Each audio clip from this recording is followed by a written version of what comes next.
warahmatullahi wabarakatuh. Salam dan bahagia Bapak Ibu guru di mana saja berada. Perkenalkan, saya akan menyampaikan beberapa proses ya untuk guru dalam pengisian rapot. Baik Bapak Ibu sekalian, Bapak Ibu sudah ada pada ini ya halaman rapot untuk guru ya. Untuk guru ada pada halaman rapot. Dan halaman ini sudah disetting oleh operator sekolah untuk mendapatkan IP ya. IP masing-masing, yaitu IP yang diberikan oleh operator. Ini IP-nya, ya, sehingga Bapak Ibu tinggal masuk dan mengetik IP pada toolbar ya, browser, sehingga Bapak Ibu akan masuk menggunakan username and password. Ya, contoh saya gunakan salah satu contoh dari beberapa guru yang saya saya contohkan satu ini ya, saya contoh masuk dengan username-nya ini, kemudian saya coba masuk ya. Nah, Bapak Ibu, kemudian kita mengklik ya, ini ya alamat sekolahnya, nama sekolahnya, dan kemudian akan tampil ya rapot yang sudah ada menu tujuan pembelajaran, kemudian nilai rapot ya, klik ya, akan ada nilai input rapot, impor nilai rapot. Kemudian kalau guru yang bersangkutan sudah disetting oleh server di server ya sebagai pelaksana atau fasilitator atau pelaksana di kurikulum Merdeka menyangkut dengan profil pelajar Pancasila, maka ada ini ya, ada nilai P5-nya di sini.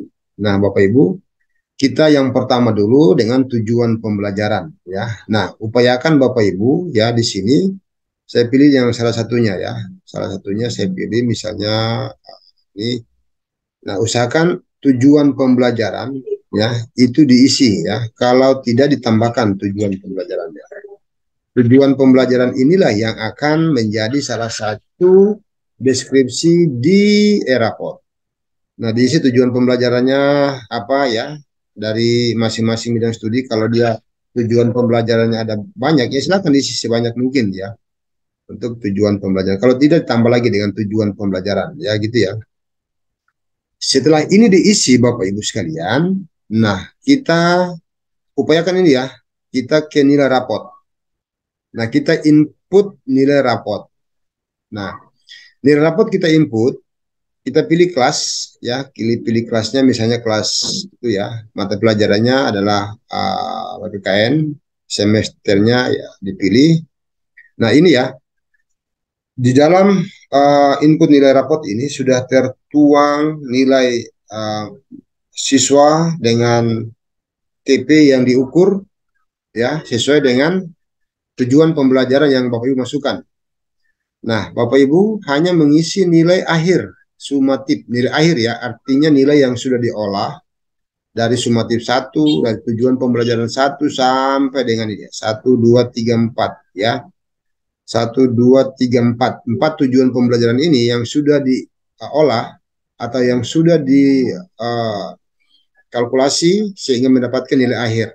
Nah, tinggal diisi nilai akhirnya. Kemudian Bapak Ibu misalnya diisi dengan 80.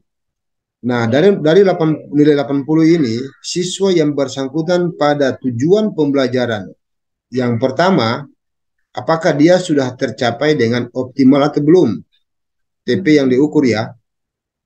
Kalau belum, maka dicentang ya, yang di sini ya, dicentang. Artinya, siswa yang bersangkutan mendapatkan nilai 80, tetapi tujuan pembelajaran yang diukur itu perlu peningkatan.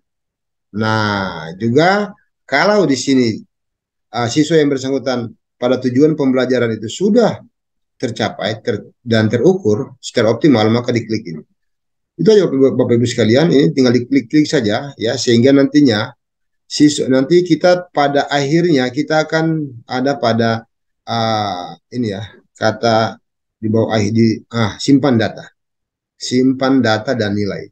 Itu Bapak Ibu sekalian untuk pengisian rapot yang paling mudah dan paling sederhana ya di dalam penginputan nilai rapot. Nah, untuk P5, Bapak Ibu tinggal melihat atau menginput capaian ya. Input capaian yang jelas ini sudah ada pada server yang sudah di setting di server. Misalnya kelompok yang guru yang bersangkutan adalah guru yang mengampu kelompok gotong royong. Kemudian dia memilih data proyeknya adalah ini ya, misalnya yang pertama ini pilihan proyeknya, dan ini sudah ada pada server yang diatur di server. Kemudian dia pilih dimensinya, kemudian dia memilih elemennya dan memilih sub elemennya.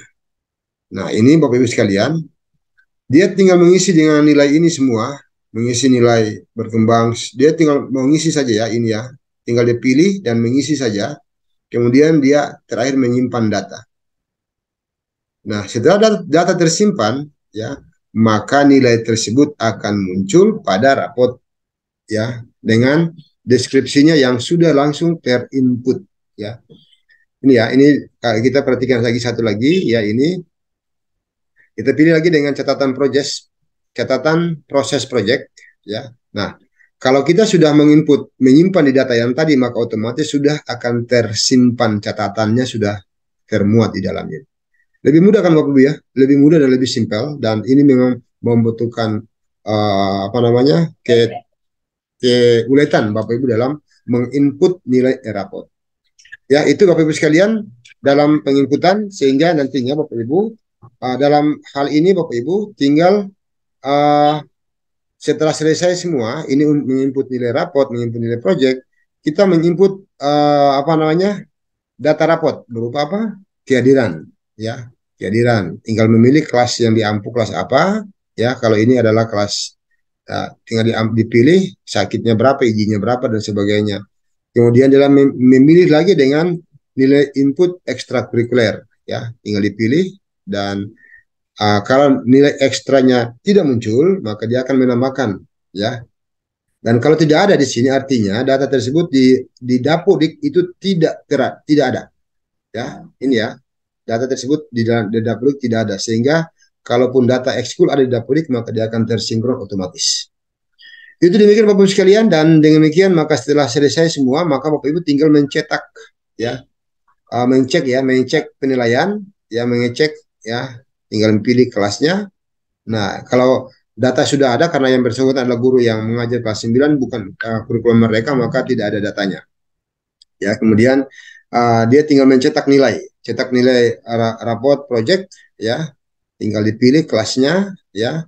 Kalau ada ya tinggal dicetak. Kalau tidak ada maka tidak. Karena ini adalah kelas 9 maka tidak ada nilai projectnya, sehingga yang nanti akan ada muncul di kelas 8. Demikian Bapak Ibu sekalian, sampai ketemu dan salam dan bahagia. Terima kasih.